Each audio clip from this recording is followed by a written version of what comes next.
บุคคลที่ไม่ได้ฝึกจิตบุคคลนั้นไหลไปตามกระแสอารมณ์ไหลไปตามกระแสความรู้สึกไปไหลไปตามกระแสความคิดเหมือนน้ำไหลไปสู่ที่ต่ำแต่ท่านทั้งหลายได้พิจารณาจิตที่ไม่ได้ฝึกฝนอบรมจิตนั่นจะไหลไปสู่ที่ต่ำไปตามกระแสอารมณ์เหมือนกระแสน้ำไหลไปสู่ที่ต่ำฉันใดจิตไม่ได้ฝึกฝนจิตนั้นก็ไหลไปตามกระแสอารมณ์กระแสความรู้สึกกระแสความนึกคิดของตนเองและบุคคลอื่นจิตไม่ได้ฝึกฝนจิตนั้นไม่มีกำลังจิตที่ไม่ได้ฝึกฝนจิตนั้นไม่มีกำลังจิตที่ไม่มีกำลังก็เหมือนปลาที่ไม่สามารถว่ายทวนกระแสน้ำได้เพราะจิตนั้นไม่มีกำลังจิตที่ฝึกฝนจิตที่อบรมจิตที่ฝึกฝนจิตที่อบรมเหมือนปลาว่ายทวนกระแสน้ำพวกเราทั้งหลายจิตมีกำลังไม่แตกต่างจากปลาที่ว่ายทวนกับที่ว่ายทวนกระแสน้ำนั่นแหละจิตที่มีกำลังจะเป็นเช่นนั้นบุคคลที่ฝึกจิตอบรมมาดีจะไม่สะเทือนไม่หวั่นไหวเหมือนปลาว่ายทวนกระแสน้ำบุคคลที่ไม่ได้ฝึกจิตนั้นอ่อนแอหวั่นไหวก็จะเหมือนปลาที่ไม่มีกำลังไม่สามารถว่ายทวนกระแสน้ำได้ถึงแม้ว่ายได้ก็ไม่สามารถจะทวนกระแสข้ามพ้นได้นี่แหละพวกเราทั้งหลายบุคคลที่ไม่ได้ฝึกจิตตกอยู่ใต้อารมณ์ของตนเองอยู่ได้อารมณ์ของบุคคลอื่นและก็สะเทือนหวั่นไหวตลอดเวลาเมื่อได้รับรู้สิ่งนั้นได้รับรู้สิ่งนี้เพราะฉะนั้นพวกเราต้องฝึกจิตอบรมจิตผู้ที่อบรมจิตกับผู้ที่ไม่ได้รับการอบรมจิตก็ย่อมแตกต่างกันผู้ที่ได้รับการอบรมจิตได้รับการอบรมจิตนั้นก็จะมีคำว่าอดทนจิตนั้นก็จะมีคำว่าวิริยะภาคเพียรเหมือนปลาที่สามารถว่ายทวนกระแสน้ำจนสำเร็จได้ผู้ที่ใช้ความอดทนผู้ที่ใช้วิริยะภาคเพียรบำเพ็ญเพียรก็ดีทำงานก็ดีประกอบอาชีพปฏิบัติหน้าที่ก็ประสบความสำเร็จเหมือนดั่งปลาที่ว่ายทวนกระแสน้ำแต่พวกเราทั้งหลายคนส่วนมากเกิดมาไม่ได้ฝึกฝนอบรมจิตใจของตนไม่สามารถอบรมฝึกฝนจิตใจเมื่อไม่ได้รับการฝึกฝนอบรมจิตนั้นมันก็เป็นไปตามกระแสอารมณ์เหมือนดั่งยอดไม้ไปตามกระแสลมฉันใดอารมณ์ของเราจิตของเราที่ไม่ได้ฝึกฝนก็เป็นเช่นนั่นแหละไปตามเหมือนยอดไม้ไปตามกระแสลมจิตไม่ได้ฝึกฝนก็เป็นไปตามกระแสอารมณ์สิ่งนั้นมากระทบก็คอยตามไปสิ่งนั้นมากระทบก็สะเทือนไปสิ่งนั้นมากระทบก็ทำให้เกิดอัดหงุดหงิดอันนี้คือจิตที่เราอ่อนแอเมื่อจิตอ่อนแอแล้วมันก็หวั่นไหวเมื่อจิตหวั่นไหวแล้วก็จึงทำให้เรานั้นเป็นทุกข์ก็เกิดคำว่ามันจะไปเป็นทุกข์ก็จะทำให้เกิดคำว่าความเกลียดความชังความโลภความโกรธความหลงก็เกิดขึ้นในจิตในใจของคนแต่ละคนอีกแต่พวกเราต้องพิจารณาเราต้องพิจารณาด้วยความเป็นจริงเอาความจริงเอาความจริงของพระพุทธเจ้ามาเป็นหลักดังคำว่าบุรุษสตรีที่ฝึกฝนจิตบุรุษสตรีผู้นั้นจะไม่สะเทือนไม่หวั่นไหวบุรุษสตรีผู้นั้นจะไม่อยู่ใต้อารมณ์ของบุคคลอื่นไม่อยู่ใต้อำนาจของบุคคลอื่นแต่พวกเราทั้งหลายเราต้องพิจารณาต้องเข้มแข็งและมั่นคงอดทน เราถึงจะประสบแต่คำว่าความสำเร็จได้ การฝึกจิตก็ให้จิตเรานะอดทนต่อสภาพปัญหาเหตุการณ์ต่างๆที่มันปรากฏกระทบทางอายตนะทั้งหกตาหูจมูกลิ้นกายใจนะตัวนี้สำคัญที่สุดตาของเรากลายเป็นตาของเรากลายเป็นอาหารของหมาอารมณ์เปรียบเสมือนหมาน่ะมันก็ลากเราไปกินหมดแล้วเพราะฉะนั้นเราต้องมาฝึกหูฝึกตาฝึกจิตมาให้หมามาได้กินมาให้ไก่มันได้กินมาให้หมูมันได้กินมาให้มดมันได้กินเราต้องฝึกให้มันเข้มแข็งทุกวันนี้เราส่วนมากเราไปอยู่ใต้อารมณ์ของตนเองและบุคคลอื่นแต่เหมือนอารมณ์อีกคนหนึ่งก็เหมือนหมาอารมณ์อีกคนก็เหมือนเนื้อมันก็ถูกหมากินถูกอารมณ์กินนั่นแหละพวกเราทั้งหลายเราต้องพิจารณาทุกวันวันนี้เรามีสติดังที่บอกว่าต้องมีสติทุกวันนี้จะไม่เกิดอาการไม่สำแดงอาการทางตาทางหูจมูกลิ้นกายใจเราต้องพิจารณาทุกวันแต่ถ้าเราอยู่ตื่นมาแล้วไม่มีสติตื่นมาแล้วไม่มีสติมันก็ลำบากนอนไม่มีสติก็ลำบากทำงานก็ไม่มีสติก็ลำบาก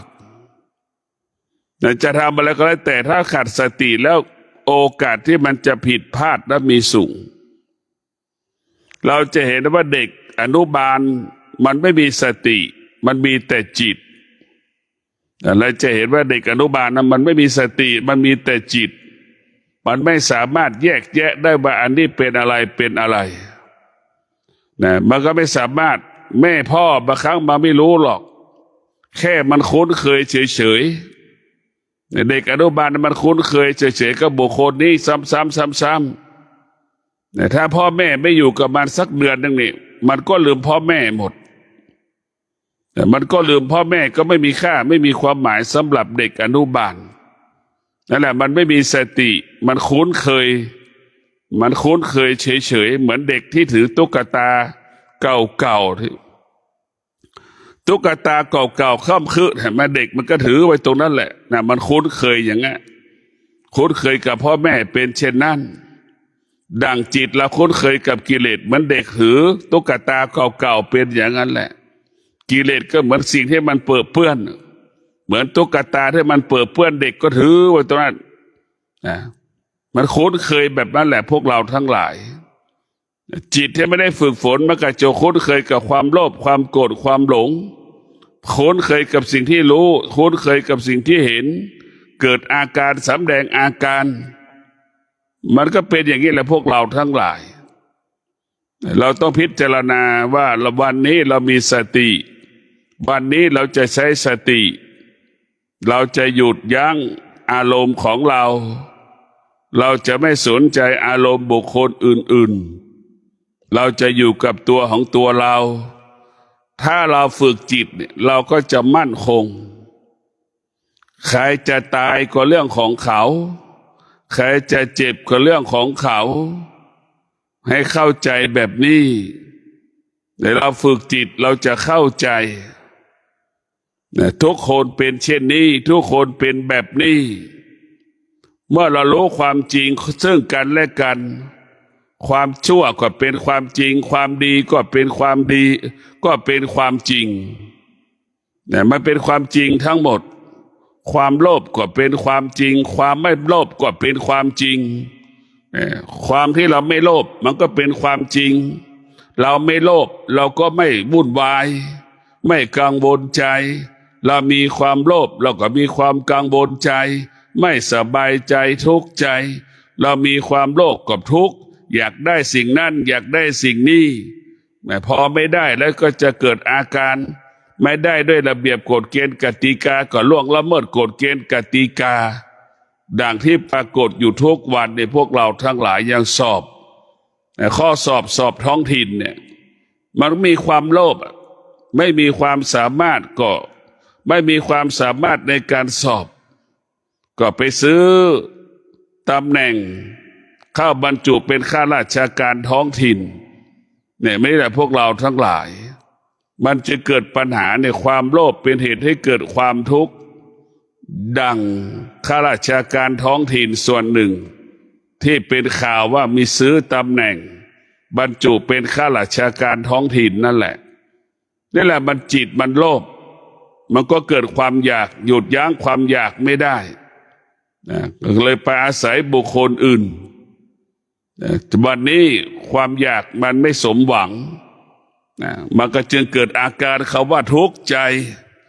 ทุกข์ก็คือเสียเกียรติและศักดิ์ศรีนะว่าเป็นคนโกงข้อสอบไม่สอบแต่สอบได้นะไม่รู้ก็สอบได้อย่างนี้แล้วประเทศชาติบ้านเมืองเราจะอยู่แบบไหนพวกเราทั้งหลายไม่อยู่กับความเป็นจริงเราจะอยู่ตรงไหนก็ไม่ได้เราต้องอยู่กับความเป็นจริงความจริงไม่ได้อยู่กับทางสายเอกความจริงไม่ได้อยู่จากสถานที่นั้นความจริงไม่ได้อยู่สถานที่นี้มันอยู่ที่กายกับจิตของเราแต่ความจริงอยู่ที่กายกับจิตเราต้องพิจารณาว่ากายของเราจิตของเรานี่มันสำคัญจึงฝากให้พวกเราได้พิจารณากายกับจิตให้พิจารณาว่าความจริงอยู่ที่กายกับจิตถ้าเราไม่มีเห็นกายไม่เห็นจิตไม่เห็นกายก็ไม่เห็นธรรมนี่แหละเราจิตกับกายมันอยู่ที่เดียวต้องเห็นกายเห็นจิตก็คือเห็นธรรมนั่นแหละแต่พวกเราเข้าถึงกายก็เข้าถึงธรรมเราจะต้องพิจารณาว่าทุกอย่างเกิดขึ้นที่กายกับจิตไม่เกิดขึ้นที่อื่นอารมณ์ของเราก็อยู่ที่กายกับจิตเราไม่มีอารมณ์ไม่มีความรู้สึกก็อยู่ที่กายกับจิตเราต้องมาฝึกจิตให้จิตเรามั่นคงเหมือนภูเขาและหินผาฝนตกมันก็ไม่สะเทือนหวั่นไหวกระแสลมพัดมาภูเขาหินผาก็ไม่สะเทือนหวั่นไหวผู้ที่ฝึกจิตก็จะสภาพจิตก็จะมั่นคงดังเช่นภูเขาและก้อนหินฉะนั้นคนที่ไม่ได้ฝึกจิตที่ไม่ได้ฝึกฝนฝึกแล้วจิตนั้นไม่มีกำลังมันก็เหมือนยอดใบไม้ถูกกระแสลมพัดก็เอ็นเอียงไปในทิศทั้งสี่เหมือนไม้ลวกอะเอ็นเอียงไปตามทิศทั้งสี่ตามกระแสลมเหมือนน้ำฝนมันตกมากๆมันเกาะใบไม้น้ำตกมันก็เห็นไหมมันก็ทำให้ต้นไม้ได้หักโค่นได้เราไปรับฟังปัญหาอุปสรรคของบุคคลอื่นก็ทำให้เราเป็นทุกข์ทรมานลำบากกายลำบากใจเราต้องพิจารณาแต่พิจารณาหลักธรรมคำสอนของพระพุทธเจ้าคนที่ฝึกจิตเนี่ยจะเป็นคนที่ร่ำรวยคนที่ไม่ได้ฝึกจิตเป็นคนที่ไม่ร่ำรวยถึงจะร่ำรวยได้ก็กังวลใจดังคนขายยาบ้าที่สุดก็ถูกจับพอถูกจับบ้านก็ถูกยึดทรัพย์สมบัติที่มีอยู่ก็ถูกยึดหมดก็กลายเป็นคนยากจนเหมือนเดิมนั่นแหละพวกเราทั้งหลายขอการฝึกจิตเราจะซื่อสัตย์ต่ออาชีพหน้าที่ของตนเองบุคคลที่ไม่ได้ฝึกจิตมันจะไม่ซื่อสัตย์ต่อหน้าที่ของตนเองเบียดเบียนเวลาเบียดเบียนอาชีพไม่เคารพเวลาสถานที่ที่เราทำงานนี่แหละพวกเราทั้งหลายบุคคลที่ฝึกจิตจะเคารพและให้เกียรติเวลาสถานที่ที่ให้ชีวิตเราเพราะสถานที่นี้ให้ชีวิตเราสิ้นเดือนมาแล้วก็ได้เงินเดือนเหล่านี้เราก็ได้ไปเลี้ยงพ่อเลี้ยงแม่อย่างนี้เราจะมีรู้จักเรียกว่ารู้จักบุญรู้จักคุณเราคนที่ขาดสติไม่รู้จักบุญไม่รู้จักคุณคนที่ขาดสติไม่เขาว่าบุญก็ไม่รู้คุณก็ไม่รู้เนี่ยมันก็เหมือนสัตว์แต่ละตัวไม่รู้หรอกเราเลี้ยงหมามันยังกัดเราเลี้ยงแมวมันก็ยังกัดเราคนที่ไม่ได้ฝึกจิตก็เป็นเช่นนั้นแหละพวกเราทั้งหลายจะเป็นเช่นนั้นคนที่ไม่ได้ฝึกจิตก็จะเป็นเช่นนั้นคนส่วนมากก็ไม่ได้ฝึกจิตเราเอาเงินให้เพื่อนยืมช่วยเหลือเกื้อกูลมาตลอดวันหนึ่งก็ยังไม่ซื่อสัตย์กับเราวันหนึ่งก็ไม่เกิดความยุติธรรมกับเรานี่แหละคนไม่ได้ฝึกจิตมันก็เหมือนสัตว์เลี้ยงที่เราเลี้ยงหมาเลี้ยงไปยังกัดเราแมวเลี้ยงก็ยังกัดเราเนี่ยมันเป็นอย่างนั้นเนี่ยพวกเราทั้งหลายไก่ที่เราเข้าให้มันกิน มันก็คุยเขี่ยวถ้าเราวุ่นวายเสียหายไปหมดเราตักข้าวมันก็กินข้าวเราบินขึ้นตามที่เราตักถ้วยตักช้อนนี่แหละคือคนที่ไม่ได้ฝึกจิตมันก็อยู่ในเป็นลักษณะของสัตว์ที่ไม่ได้รับการฝึกฝนอบรมเหมือนสัตว์แสนรู้นะคือจิตเราก็เหมือนสัตว์แสนรู้ถ้าจิตได้รับการฝึกฝนอบรมจิตเราไม่ได้รับการฝึกฝนอบรมจิตเราก็เหมือนสัตว์ที่อยู่ในป่าใหญ่สะเทือนหวั่นไหวตลอดเวลาจิตที่ฝึกฝนนั้นไม่สะเทือนไม่หวั่นไหวเหมือนช้างที่มันเดินตามถนนนะช้างมันไม่สะเทือนไม่หวั่นไหวรถจะผ่านไปกี่ร้อยคันพันคันมันไม่สะเทือนมันไม่หวั่นไหวเพราะจิตมันฝึกฝนมันย่อมคุ้นเคยดีว่าสิ่งนี้เป็นกิเลสมันก็ไม่ตอบสนองสิ่งนี้เป็นความโลภความโกรธความหลงมันก็ไม่ตอบสนองสิ่งนี้เกิดความอยากมันก็ไม่ตอบสนองเพราะจิตที่ฝึกฝนมันเป็นจิตผู้รู้แล้วมันสิ่งใดที่เป็นสิ่งที่ตรงข้ามมันก็จะรู้ว่านี่คือเป็นศัตรูของจิตอันนี้เป็นศัตรูของจิตมันจะไม่ตอบสนองถ้าเราไม่ได้ฝึกฝนเนี่ยเราจะได้คนที่เป็นได้คนติดยามาเป็นเพื่อนเนี่ยได้นักเลงมาเป็นเพื่อนนั่นแหละได้คนที่ลักเล็กขโมยน้อยมาเป็นเพื่อนอันนี้แหละพวกเรานึกดูพิจารณาดูกันแล้วกันเนี่ยเราไม่ได้ฝึกจิตได้คนที่ไม่ดีมาเป็นเพื่อนแล้วโอกาสให้เราจะเป็นคนดีเป็นไปได้ยังไงล่ะนี่แหละพวกเราทั้งหลายคนที่ฝึกจิตเนี่ยสิ่งที่ดีๆจะเป็นมิตรสิ่งที่ดีๆจะเป็นเพื่อนนี่แหละพวกเราทั้งหลายธรรมะเป็นเพื่อนที่ดีที่สุดของเราเนี่ยผมบุคคลที่ไม่มีคนที่ไม่มีสามีคนที่ไม่มีภรรยาคนที่ไม่ได้แต่งงานแล้วไม่มีลูกเราก็เอาธรรมะของพระพุทธเจ้ามาเป็นลูกของเราธรรมะเป็นลูกของเราหมายถึงคำว่าถ้าเรามีธรรมะแล้วก็มีบุคคลอื่นน่ะบุคคลที่มีธรรมะจะมีคนดูแลดังคำว่าธรรมรักษาธรรมส่งเสริมธรรมแหละพวกเราทั้งหลายพิจารณาดูเราไม่มีลูกเนี่ยก็มีคนดูแลเราตอนแก่ไม่ต้องกลัวขอให้เรามีธรรมะเปรียบเสมือนลูกเราไม่ต้องสนใจใส่ใจกับครอบครัวไหนที่พ่อแม่ไม่มีธรรมะลูกก็ไม่มีธรรมะพอแก่ตัวมันไม่มีใครดูแลใครเพราะธรรมะนี่สำคัญที่สุดพอเราไม่มีธรรมะเท่ากับเราไม่มีลูกไม่มีลูกพอลูกก็ไม่ดูแลเราน่ะเหมือนเท่ากับเราไม่มีลูกนั่นแหละพวกเราพิจารณาดูพ่อแม่มีธรรมะเท่ากับพ่อแม่มีลูกพ่อแม่ไม่มีธรรมะมีลูกกี่คนก็เหมือนไม่มีลูกไม่รับผิดชอบเราดูแลเรานี่คือสำคัญที่สุดพวกเราธรรมะนี่คือสำคัญเราเห็นว่าพ่อแม่มีธรรมะนี่ลูกจะดูแลอย่างดีพ่อแม่ไม่มีธรรมะลูกไม่ดูแลเราจะมีกี่สิบคนก็เป็นลูกก็รังเกียจพ่อแม่ดังพ่อแม่ขี้เหล้าอย่างนี้พ่อแม่ติดยาอย่างนี้พ่อแม่มึนเมาให้ลูกกลายเป็นแม่ลูกต้องไปอบรมแม่สั่งสอนแม่ลูกก็อบรมสั่งสอนพ่ออย่างเงี้ยแต่พวกเราต้องพิจารณาว่าลูกที่คนที่ไม่มีลูกเนี่ยก็ขอให้มีธรรมะเท่ากับมีลูกเป็นสิบคนที่มีธรรมะไม่ต้องไปกลัวว่าเวลาแก่เวลาเจ็บไม่มีคนดูแลไม่มีธรรมะคือของเย็นธรรมะคือของหอมถ้าเรามีธรรมะถ้าเรามีธรรมะบริสุทธิ์อยู่ในตัวเราไม่ต้องกลัวว่าใครจะไม่ดูแลดังที่บอกแล้วว่าทุกคนต้องการของหอมแต่เมื่อเรามีธรรมะเรามีของหอมเรามีธรรมะเปรียบเสมือนของเย็นใครบ้างไม่อยากอยู่สิ่งที่เย็นล่ะ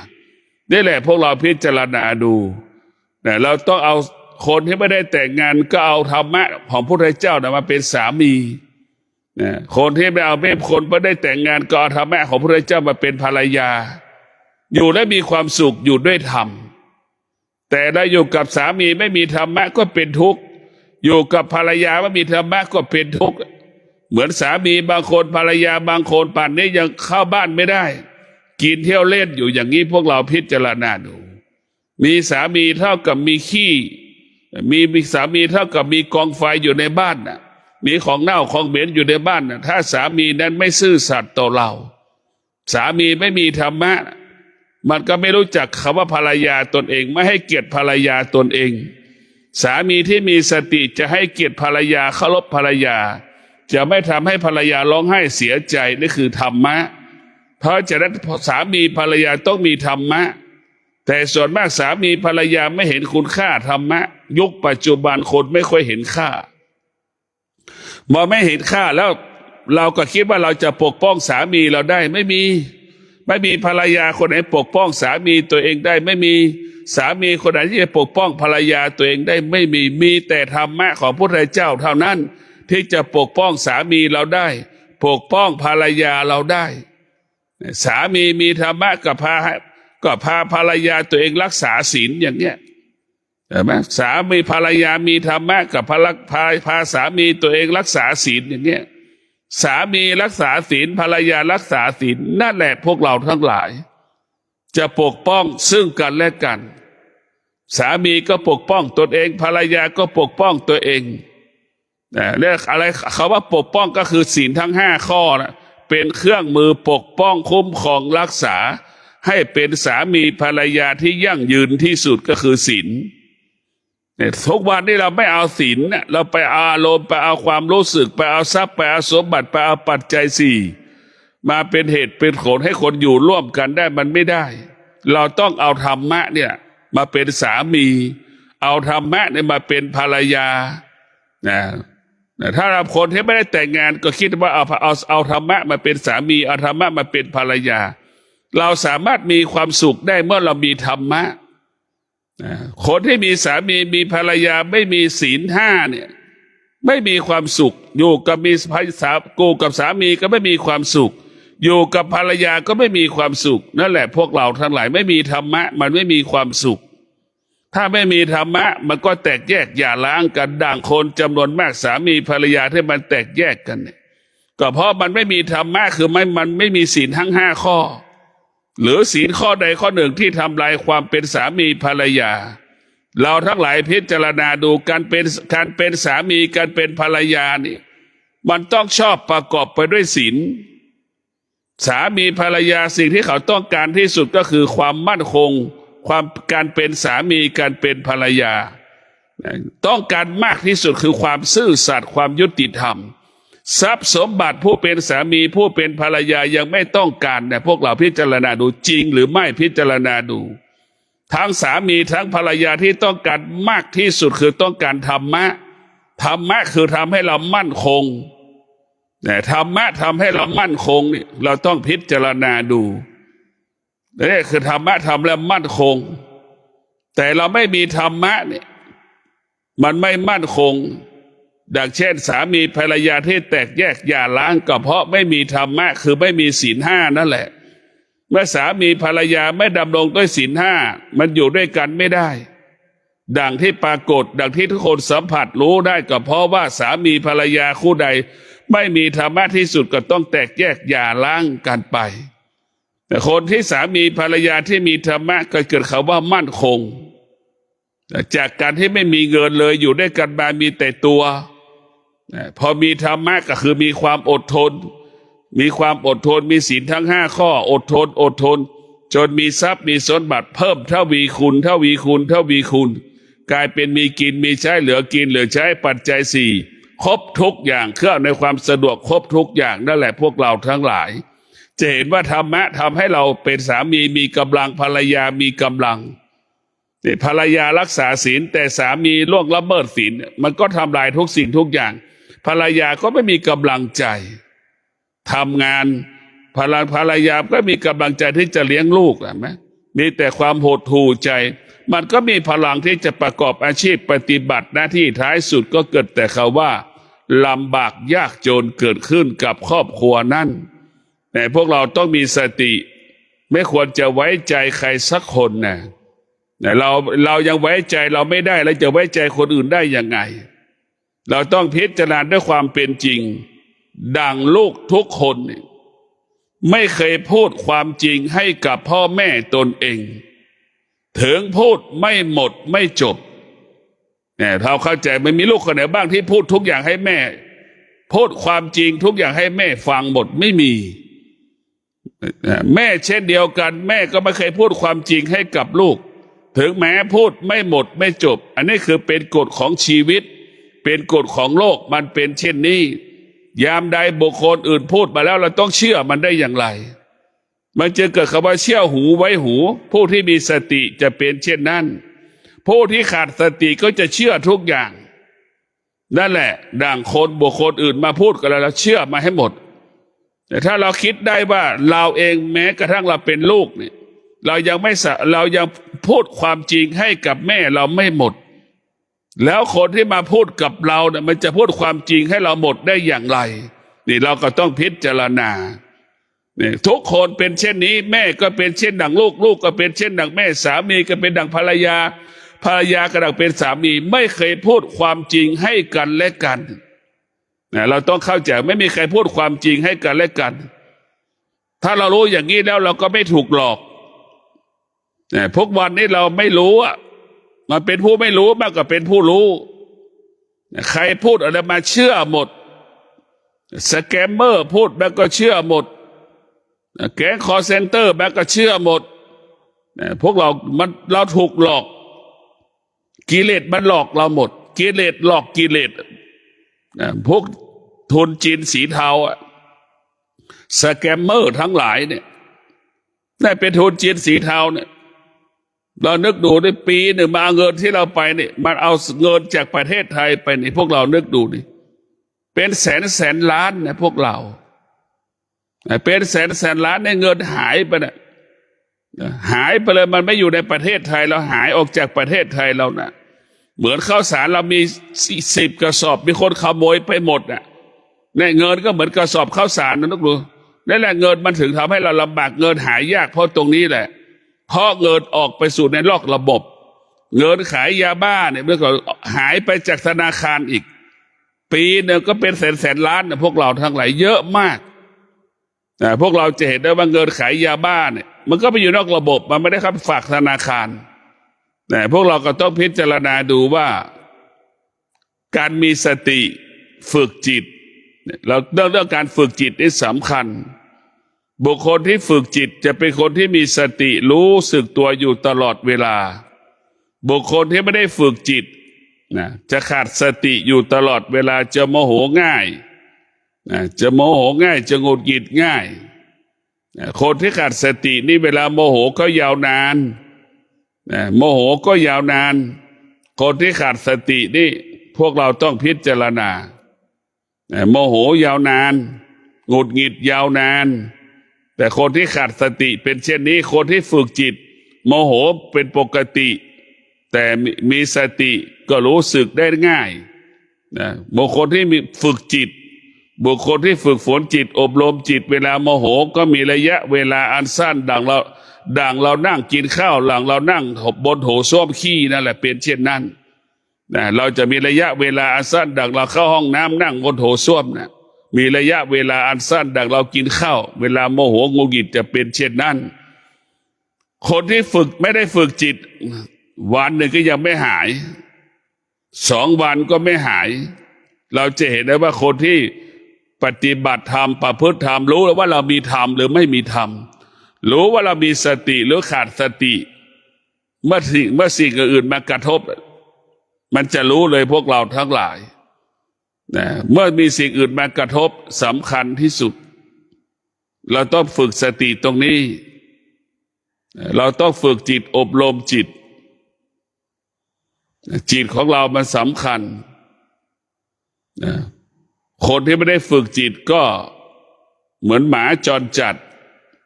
คนที่ไม่ได้ฝึกจิตเหมือนหมาจรจัดเราเพ่งจะมองภาพว่าหมาจรจัดเป็นยังไงพวกเราทุกรูบุคคลที่ไม่ได้ฝึกจิตมันก็เหมือนอีแล้งอีกาไปจิกของเน่าของเหม็นในกองขยะนะนั่นแหละแล้วพวกดูนี่คนที่ไม่ได้ฝึกจิตก็เหมือนอีกาชอบขโมยข้าวของสัตว์อื่นๆเห็นไหมนั่นแหละคือพวกเราทั้งหลาย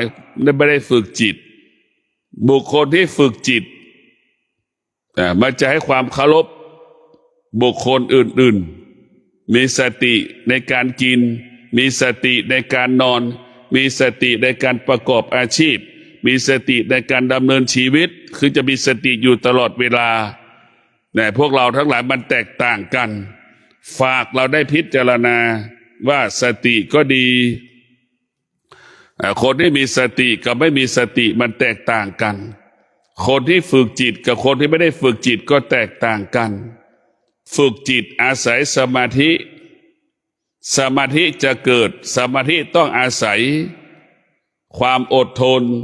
อาศัยวิริยะภาคเพียรนะพวกเราต้องพิจารณาแบบนี้ถ้าเราเรียกว่าสมาธิจะเกิดขึ้นได้ต้องอาศัยความอดทนต้องอาศัยวิริยะภาคเพียรเหมือนเราไปตักน้ำใส่ตุ่มนั่นแหละตักน้ำใส่หม้อนั่นแหละความอดทนก็เหมือนคนที่ตักน้ำมาใส่ในหม้อสมาธิก็เหมือนน้ำอยู่ในหม้อที่มันนิ่งอย่างไรคือนั่นแหละพวกเราสมาธิจะเกิดได้ต้องอาศัยความอดทนต้องอาศัยวิริยะภาคเพียรเหมือนลูกจ้างตักน้ำใส่หม้อนั่นแหละเป็นเช่นนั้นพวกเราพิจารณาดูคนที่ไม่ได้ฝึกจิตนั่นก็ไม่มีกำลังที่จะหาบน้ำเพราะขาดความอดทนขาดวิริยะภาคเพียรขี้เกียจมีเหตุมีผลอย่างงั้นมีผลอย่างนี้เนี่ยคือลูกบางคนมีขี้เกียจไม่มีความอดทนลูกบางคนไม่มีวิริยะภาคเพียรไม่มีความอดทนลูกคนนั้นจึงมีเหตุมีผลให้กับพ่อกับแม่เนี่ยลูกที่ไม่มีธรรมะลูกก็จะเป็นลูกที่ไม่มีธรรมะเนี่ยลูกก็จะเป็นนายจ้างของแม่พวกเราเข้าใจอย่างนั้นแม่ที่มีธรรมะแม่จะต้องเป็นนายจ้างของลูกทุกวันนี้มันวิบัติหมดเลยแม่ก็วิบัติลูกก็วิบัติเพราะแม่ไม่มีสติแม่ขาดสติแม่ก็กลายเป็นลูกจ้างของลูกลูกก็ขาดสติลูกก็เป็นนายจ้างของแม่มันกลับกันไหมเนื้อพิจารณาดูแม่อายุ60ก็ยังซักเสื้อผ้าให้ลูกตัวเองอายุ30-40อยู่ลูกก็โตแล้วแม่ก็ยังซักเสื้อผ้าให้ลูกตัวเองอยู่นะอย่างวันนี้ก็มีเยอะมีจำนวนมากอายุ20-30-40-50ก็ยังไม่ตื่นให้แม่ทำอาหารให้กินทุกเช้าอย่างเงี้ยให้แม่ซักเสื้อผ้าให้ทุกอาทิตย์อย่างเงี้ยเนี่ยลูกที่ขาดสติแม่กลายเป็นลูกจ้างแม่ที่มีธรรมะแม่ที่มีสติแม่จะเป็นนายจ้างของลูกแม่จะไม่ยอมซักเสื้อผ้าให้กับลูกแม่จะไม่ยอมเพราะเป้าหมายของแม่คือให้ลูกเข้มแข็งให้ลูกพึ่งพาตนเองได้ให้ลูกนั้นพึ่งพาลำแข้งตัวเองได้พึ่งพาตัวเองได้นั่นคือหลักของแม่จะส่วนมากเป็นเช่นนี้แต่พอแม่ขาดสติแม่ก็กลับไปรับภาระของลูกลูกก็เลยไม่เข้มแข็งลูกก็เลยไม่อ่อนแอท้ายสุดแม่ก็เป็นผู้ที่ทำลายคุณภาพชีวิตของลูกแต่แม่เป็นผู้ทำลายคุณภาพชีวิตของลูกแม่รับภาระแทนลูกไปเกือบ50%ชีวิตของลูกแต่แม่กลายเป็นคนใช้ของลูกเนี่ยแต่มีแม่คนไหนที่มีเป็นคนใช้ของลูกและมีความสุขมันไม่มีในโลกใบนี้ในพวกเราแม่คนไหนที่เป็นคนใช้ลูกทำงานให้ลูกแล้วมีความสุขมันไม่มีแต่ไม่มีในโลกนอกจากลูกเป็นลูกเป็นลูกจ้างของแม่และแม่มีความสุขลูกทำทุกอย่างให้กับแม่นะแม่มีความสุขแต่แม่ทำทุกอย่างให้กับลูกแม่เกิดความทุกข์ใจแม่เกิดความทุกข์หมดลูกไม่โตสักทีเห็นไหม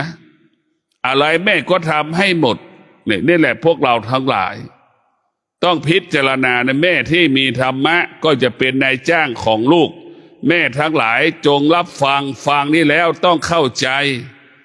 ว่าแม่ที่มีธรรมะจะต้องเป็นนายจ้างของลูกแม่ที่มีแม่ไม่มีธรรมะแม่ก็จะเป็นลูกจ้างของลูกเป็นลูกจ้างเห็นไหมลักษณะลูกจ้างเป็นยังไงเราพิจารณาดูแม่มีธรรมะแม่จะเป็นนายจ้างลูกมีธรรมะลูกก็จะเป็นลูกจ้างของแม่เป็นลูกจ้างนะลูกจ้างทำอะไรบ้างตื่นกี่โมงเนี่ยคือลักษณะของลูกจ้างคุณสมบัติของลูกจ้างตื่นกี่โมงเนี่ยนั่นแหละพวกเราทั้งหลายแต่ทุกวันนี้ลูกกลายเป็นนายจ้างของแม่ แม่กลายเป็นลูกจ้างของลูกอ่ะมันวิบัติไปหมดนี่แหละคำว่าความคิดมันวิบัติเนี่ยมันไม่สอดคล้องกับความเป็นจริงเมื่อไม่สอดคล้องกับความเป็นจริงจึงทำให้แม่ทุกข์ใจจึงทำให้ลูกได้สร้างบาปกรรมให้กับพ่อแม่ตัวเองเนี่ยมันทำให้แม่ทุกข์ใจเพราะตรงนี้เนี่ยก็ขอให้เราใช้ธรรมะภาคปฏิบัติเนี่ยธรรมะของพระพุทธเจ้ามันต้องปฏิบัติตนประพฤติตนเหมือนชาวนาปลูกข้าวนั่นคือการปฏิบัติธรรมประพฤติธรรม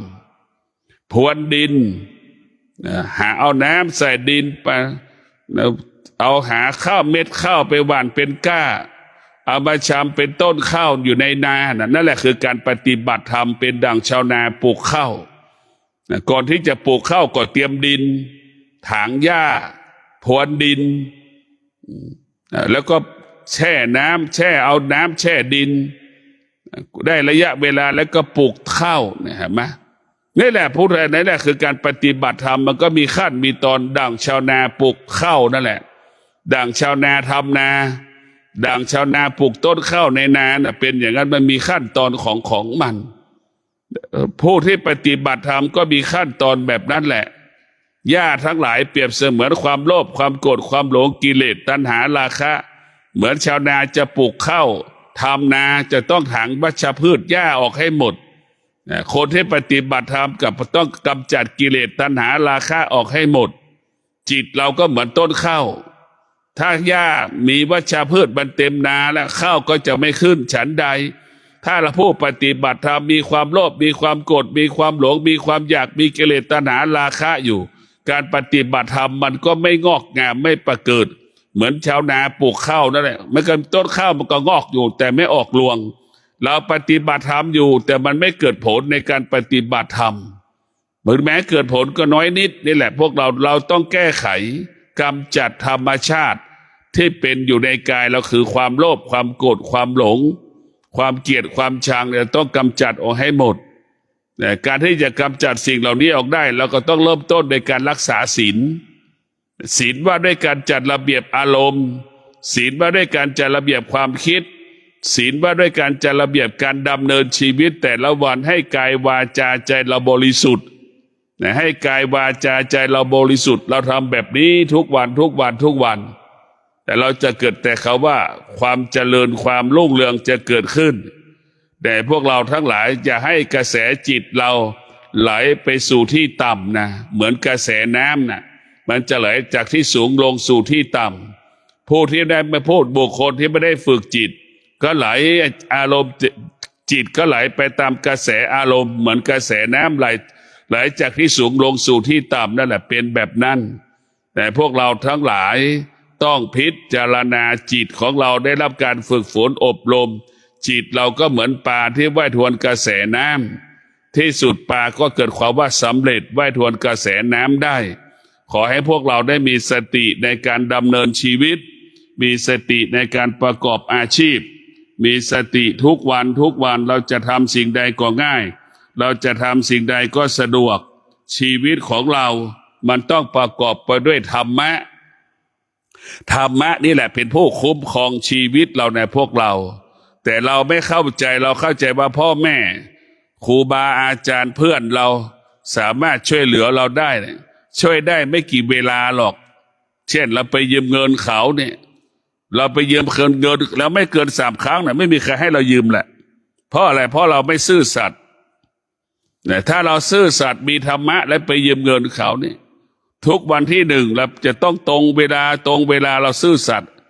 เรียกว่าธรรมะเนี่ยจะงอกจะเงยเท่าวีคูณขึ้นเรื่อยๆดังคนที่ไปยืมเงินแล้วมีความซื่อสัตย์ส่งเงินตรงต่อเวลาทุกเดือนทุกวันที่1ก็เอาเงินส่งทุกวันที่1ก็เอาเงินส่งยืม10 ครั้งเขาก็ให้เรายืม10 ครั้งยืม10 ครั้งเขาก็ให้เรา10 ครั้งเพราะอะไรเพราะเราซื่อสัตย์เมื่อเราซื่อสัตย์มันเป็นที่ไว้ใจเชื่อใจเมื่อไว้ใจเชื่อใจทำอะไรเขาก็ส่งเสริมสนับสนุนดังคนที่มีธรรมะและไปยืมเงินบุคคลอื่นๆส่งตรงต่อเวลาทุกครั้งเราลำบากขาดสนเราก็ไปยืมเขามาแล้วก็ไปใช้ให้เขาตรงต่อเวลานี่แหละพวกเราทั้งหลาย ธรรมะเป็นเพื่อนที่ดีบอกว่าเป็นเพื่อนที่ดีของเรา เป็นเพื่อนที่ซื่อสัตย์กับเรา ให้เราคิดดีพูดดีทำดีนั่นคือธรรมะหลักของธรรมะจะเป็นแบบนั้นคิดดีในความคิดประกอบไปด้วยศีลพูดดีกับความพูดต้องประกอบไปด้วยศีลการกระทำการใดๆเขาว่ากระทำความดีต้องประกอบไปด้วยศีลทั้งนั้นคิดดีประกอบไปด้วยศีลพูดดีประกอบไปด้วยศีลทำดีประกอบไปด้วยศีลนั่นแหละว่าความดีนั้นบริสุทธิ์จะคิดจะพูดจะทำแล้วก็แล้วแต่เมื่อประกอบไปด้วยศีลมันจะสร้างสรรค์ทั้งนั้นมันจะเกิดคำว่าพัฒนาเกิดคำว่าการเปลี่ยนแปลงดีงามทั้งสิ้นดังครูบาเจ้าศรีวิชัยเอาถนนเอาภูเขามาเป็นถนนเห็นไหมเอาดอยมาเป็นถนนนุกนั่นแหละศีลจะเป็นเช่นนั้นจะเปลี่ยนแปลงนะจะเปลี่ยนแปลงได้ศีลจะเปลี่ยนแปลงชีวิตเราได้ดังครูบาศรีวิชัยเอาดอยเอาภูเขามาเป็นถนนสร้างถนนขึ้นสู่อะไรสู่พระธาตุโดยสุเทพและเห็นว่าอำนาจของธรรมเรียกว่าอำนาจของธรรมอิทธิฤทธิธรรมของครูบาเจ้าศรีวิชัยนะบันดาลให้คนที่มาสร้างถนนพวกเราทั้งหลายให้มีความอดทนให้มีวิริยะภาคเพียรถ้าบุคคลที่ไม่มีธรรมนะไม่สามารถสร้างถนนขึ้นสู่พระธาตุโดยสุเทพได้อันนั้นแหละคือธรรมปฏิบัติจริงประพฤติตนจริงนั่นก็คือครูบาศรีวิชัยปฏิบัติตนประพฤติตนจริงจึงสามารถสร้างถนนขึ้นสู่พระธาตุโดยสุเทพได้นี่แหละคือคุณธรรมที่หลวงครูบาเจ้าศรีวิชัยมีเราจะเห็นว่าครูบาเจ้าศรีวิชัยสร้างถนนบ่งบอกถึงกำลังธรรมที่มันล้นแล้วการสร้างถนนนั่นคือการประกาศความดีของครูบาเจ้าศรีวิชัยการประสร้างถนนนั่นเป็นการประกาศว่าครูบาเจ้าศรีวิชัยบรรลุธรรมเห็นธรรมแล้วของที่ยากกลายเป็นของที่ง่ายของที่มันหนักกลายเป็นของที่มันเบาคนที่เป็นคนครูบาเจ้าศรีวิชัยเป็นผู้บรรลุธรรมจึงรู้ว่าถนนเส้นนี้ทำได้ไม่ยากมันง่ายครูบาเจ้าศรีวิชัยก็สร้างถนนใช้เวลา8 เดือนเห็นไหมนี่แหละคือผลที่ครูบาเจ้าศรีวิชัยบรรลุธรรมเห็นธรรมจึงสร้างถนนนั้นขึ้นพระธาตุโดยสุเทพได้เราในถนนนั้นเรียกว่าถนนมัดหรือว่าเรามรรค8พระธรรมเราทั้งหลายอยู่ในมรรค8หมดเลยถนนเส้นนั้นเราจะเห็นว่าวัดศรีโสดาเห็นไหมเป็นชื่อของธรรมทั้งสิ้นสกาคามีอย่างเงี้ยเป็นชื่อของธรรมทั้งหมดเพราะฉะนั้นพวกเราทั้งหลายต้องพิจารณาหลักธรรมคำสอนของพระพุทธเจ้าที่มันมีอยู่พุทธเจ้าค้นพบมันเป็นสิ่งที่ดีเราควรนำเอามาปฏิบัติและเราจะควรปฏิบัติตามคำสอนที่พระพุทธเจ้าสอนเราดังที่บอกแล้วว่าคนที่ไม่มีสามีขอให้มีธรรมะเท่ากับเรามีสามีอยู่กับธรรมะอบอุ่นยิ่งกว่าอยู่กับสามีเรามีธรรมะอบอุ่นยิ่งกว่ามีอยู่กับภรรยาพวกเราทั้งหลายธรรมะนี่อบอุ่นเรามีธรรมะเท่ากับเรามีคน10 คนอยู่ในบ้านเราไม่มีธรรมะคนเต็มบ้านเท่ากับไม่มีคนสักคนเพราะมันทะเลาะกันขัดแย้งกันเห็นไหมมันทะเลาะกันมันขัดแย้งกันเต็มบ้านก็ไม่เกิดประโยชน์ไม่คุยกันต่างคนต่างอยู่เห็นไหมมันไม่ได้คุยกันเลยเราพิจารณาดูนี่คือความจริงเพราะธรรมะเป็นเพื่อนที่ดีที่สุดนี่เรียกว่าธรรมะเป็นเพื่อนยามทุกข์ตนแลเป็นที่พึ่งแห่งตนนั่นคือหลักของธรรมะตนแลเป็นที่พึ่งแห่งตนเราเข้าใจอย่างนี้ให้เราฝึกจิตอบรมจิตของเราให้เข้มแข็งเหมือนปลาที่ว่ายทวนกระแสน้ำสามารถว่ายทวนกระแสน้ำได้ฉันใดจิตที่ฝึกฝนอบรมจิตนั้นก็ทวนกระแสอารมณ์ได้ทวนกระแสความโลภความโกรธความหลงได้ทวนกระแสอารมณ์สารพัดอารมณ์ได้จึงฝากให้เราได้พิจารณาว่าจิตที่ฝึกฝนจิตที่อบรมจิตนั้นมีกำลังเหมือนปลาว่ายทวนกระแสน้ำสามารถว่ายทวนกระแสน้ำสำเร็จได้นั่นคือจิตเราที่อยู่เหนืออารมณ์ของตัวเองอยู่เหนืออารมณ์ของบุคคลอื่นได้เราชนะตนเองและชนะบุคคลอื่นๆก็ขอความสุขสวัสดีจงเกิดแก่ท่านทั้งหลายมีสติพิจารณาธรรม เอาธรรมไว้เอาธรรมที่มาอยู่ในกายเอามาใช้เอาธรรมที่อยู่ในจิตเรามาใช้ทุกวันเราใช้ของนอกกายเมื่อเราใช้ของนอกกายแล้วมันไม่ทันของที่อยู่ในกายเราไม่ใช้มันก็คือสติปัญญาเนี่ยอยู่ในกายเราหมดความอดทนก็อยู่ในกายเราหมดวิริยะภาคเพียรก็อยู่ในกายเราหมดศีลทั้ง5ข้อก็อยู่ในกายอยู่ในจิตเราหมดทุกอย่างอยู่ที่จิตอยู่ที่กายเมื่อเราไม่เห็นกายไม่เห็นจิตจึงเห็นคนอื่นสำคัญกว่าตนเองให้ค่าคนอื่นสำคัญกว่าตนเองถ้าเราเห็นธรรมเรามีธรรมเราจึงรู้ว่าตัวเรานี่แหละมีค่ามากกว่าบุคคลอื่นๆถ้าเราไม่มีธรรมเราก็ไม่มีค่าเราไม่มีธรรมเราก็หมดค่านี่คือความจริงที่เป็นของมนุษย์ก็ขอให้พวกเราได้มีสติดำเนินชีวิตละอารมณ์ละความรู้สึกไม่ตอบสนองไม่ตอบอารมณ์ไม่ตอบความรู้สึกให้เราอยู่เหนืออารมณ์อยู่เหนือความรู้สึกที่สุดจิตเรามันมีแต่คำว่าไม่มีอะไรอยู่ในจิตใจเราเหมือนภาชนะปราศจากวัตถุสิ่งของอยู่ในถ้วยนั่นแหละเหมือนถ้วยไม่มีสิ่งของอยู่ในเหมือนภาชนะต่างๆที่ไม่มีวัสดุคลุภัณฑ์อยู่ในภาชนะนั่นแหละพวกเราทั้งหลายมีแต่ถ้วยแต่ไม่มีช้อนมีแต่ช้อนไม่มีถ้วยมันจะไปตักอะไรล่ะมันว่างเปล่าแบบนั้นแหละพวกเราทั้งหลายขอให้พวกเราทั้งหลายทำตัวทำจิตใจเหมือนถ้วยเปล่าที่มันว่างเปล่าให้เป็นเช่นนั้นถ้าถ้วยมันมีอาหารเมื่อไหร่มันก็เกิดอาการสำแดงอาการสะเทือนหวั่นไหวอีกนะให้จิตเราให้มันว่างเปล่าเหมือนถ้วยปราศจากอาหารให้เป็นเช่นนั้นขอเจริญพร